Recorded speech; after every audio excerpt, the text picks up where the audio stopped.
Hi, my name is Sam Meredith, and I'm going to be talking to you today about recombination. We're going to be talking about what recombination is and why it is important for our understanding of the universe.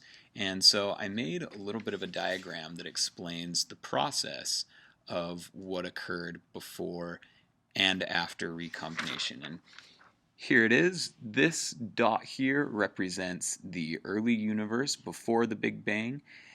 This part in the middle represents the universe after the Big Bang. And then this part of the diagram here represents how things happened after recombination. So after the Big Bang occurred, we know that the universe began to expand, but things were still very close together, and the molecules in the universe at that point were still extremely hot. And they were so hot, in fact, that the universe was really just a hot ionized plasma, just sort of like a hot soup. And because it was so hot, the electrons in the atoms in the universe were not bound to individual nuclei. Really, you could compare the electrons in the universe at this point to kids in a playground. Their parents are in the vicinity, they're keeping an eye on them, but really the electrons can kind of just run around wherever they want and they don't have to stay right by their parents' side. So that's how things were after the Big Bang early on in the universe.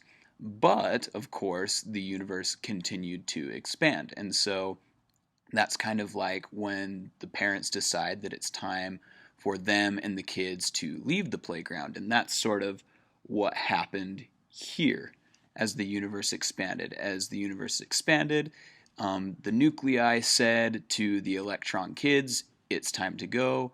We're still expanding. And so at that point, the electrons had to attach to nuclei and become atoms as we know them typically, as electrons that are attached to nuclei.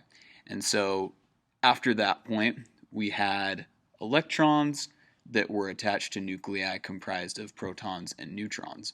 And so it takes a big energy shift for electrons to move from a state where they're just moving around freely to a state where they are attached to a nucleus.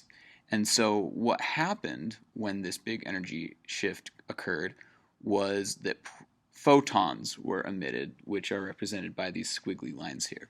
And those photons are important because we can now analyze them and they can give us information about what the universe was like early on. Thank you.